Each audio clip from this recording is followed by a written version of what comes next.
Ada orang yang pernah berdiri di depan publik, bahkan di atas mimbar masjid, dan dengan enteng bilang, "Saya adalah nabi yang diutus Allah." Bukan orang gila atau lagi bercanda. Mereka punya kitab sendiri, bahkan punya ribuan pengikut. 1. Pelatih bulu tangkis ngaku nabi. Namanya Abdul Salam, yang berganti nama menjadi Ahmad Musaddiq. Tapi sebelum jadi nabi, dia adalah pelatih bulu tangkis. Beneran. Dia pernah melatih nama-nama besar kayak Icuk Sugiarto dan duo Ricky Rexi yang pernah juara di berbagai turnamen tingkat dunia.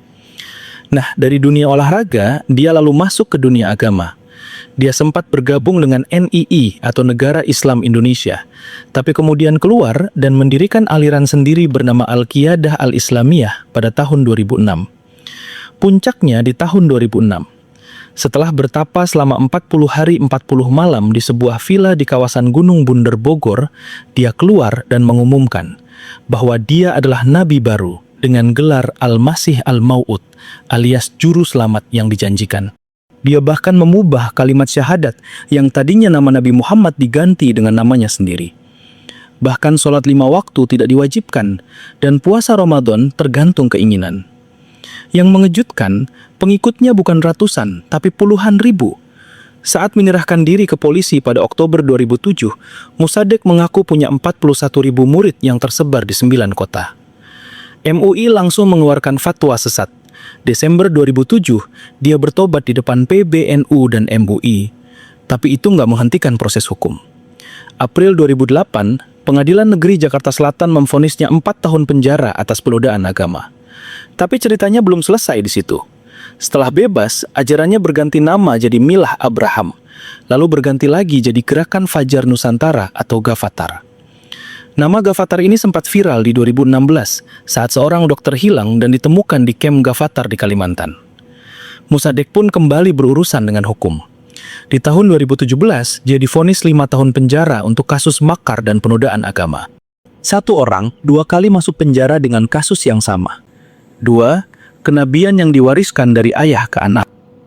Di Kabupaten Banggai, Kepulauan Sulawesi Tengah, ada sebuah dusun terpencil bernama Sampekonan. Di sanalah seorang pria bernama Ali Taetang. Pada tahun 1956, mendirikan aliran dan mengangkat dirinya sendiri sebagai nabi. Dia mengubah syahadat, menyebut dirinya rasul.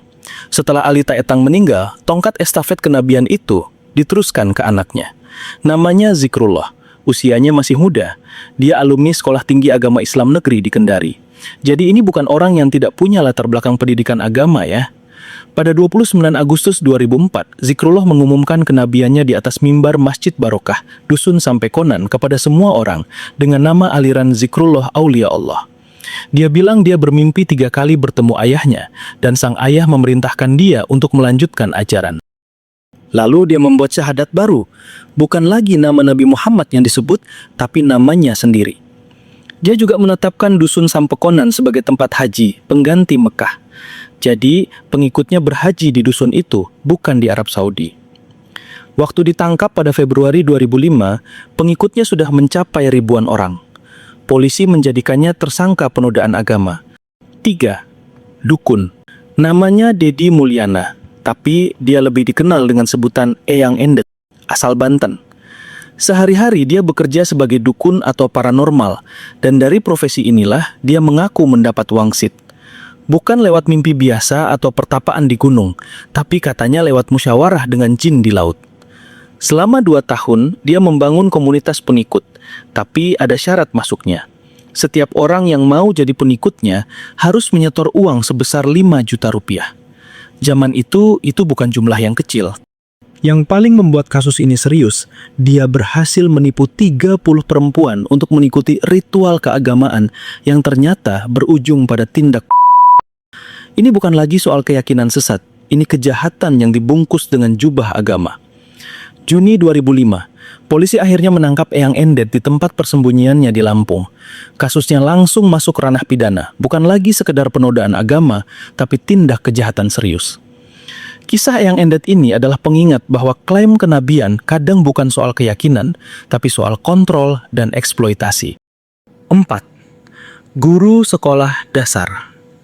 Seorang ibu 4 anak yang bekerja sebagai guru sekolah dasar PNS di Pekalongan, Jawa Tengah. Namanya Sri Hartatik.